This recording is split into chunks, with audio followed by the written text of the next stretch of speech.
जैसा कि आपने कहा है कि जियो और जीने दो, इस विषय पे कुछ बात करें। हकीकत में जियो और जीने दो ये सिद्धांत जीवन का सर्वोपरि सिद्धांत है। ये पूरी मानव जाति के लिए है, ये किसी विशेष समुदाय के लिए नहीं है।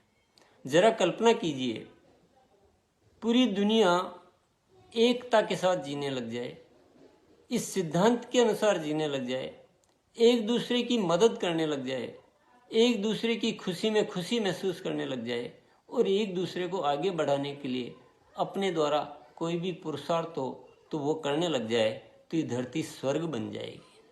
सबको जीवन जीने का मजा आने लग जाएगा। स्वर्ग में जाने के लिए मरने की जरूरत नहीं है। मरने के बाद स्वर्ग नहीं मिलेगा। स्वर्ग तो हमारे विचारों में है, स्वर्ग हमारे जीवन जीने के तरीके में है। पर इस दुनिया में हकीकत में हमने खुद ही इस धरती को नरक बना रखा है। बिना बात के लड़ रहे हैं,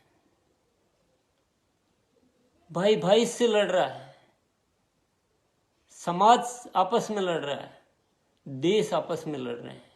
ये पूरी दुनिया लड़ने में अपनी सारी एनर्जी को नष्ट करती जा रही है। हाहाकार मचा रखा है। और अगर हम ये देखेंगे कि लड़ने की वजह क्या है, तो हमें कोई ऐसी तार्किक वजह मिलेगी नहीं। बिना बात के लड़ रहे हैं, लड़ने की आदत हो गई है। ऐसा लग रहा है इंसान को कि मैं लड़ूंगा तो जीतूंगा, पर लड़के कभी इंसान जीतता नहीं है। लड़ने का मतलब ही हार है, और एकता के साथ और प्रेम के साथ जीने का मतलब ही जीत है। और जीत और हार का मतलब ही इंसान समझ में नहीं पा रहा है। तो इसमें दो बातें बहुत महत्वपूर्ण जो हमें समझने की है कि जो लोग इस सिद्धांत को मानते हैं वो इस पर भरोसा करें। भरोसा बहुत जरूरी है। ऐसा न सोचिए कि अगर हम दूसरों के लिए जीने लग जाएंगे, दूसरे की खुशी में खुशी महसूस करने लग जाएंगे, तो हम नहीं बचेंगे, हमारा समाप्त हो जाएगा। ऐसा नहीं। इसीलिए इस सिद्धांत में कहा गया कि जियो और जीने दो। पहले खुद को सक्षम बना के रखिए, खुद को अच्छा बना के रखिए, उसके बाद दूसरों के लिए कीजिए। और दूसरी जो मुख्य बात है, इस सिद्धांत को सर्वोपरि सिद्धांत में सबसे ऊपर रखना है। हमारी जिंदगी में बहुत सारे सिद्धांत लेकर हम चलते हैं। अगर कोई भी दूसरा ऐसा सिद्धांत जो इस सिद्धांत को चोट पहुंचाता है, तो वह सिद्धांत गलत है। उस सिद्धांत पे अड़े मत रहिए। सबसे पहले प्रेम बहुत जरूरी इस जगत में।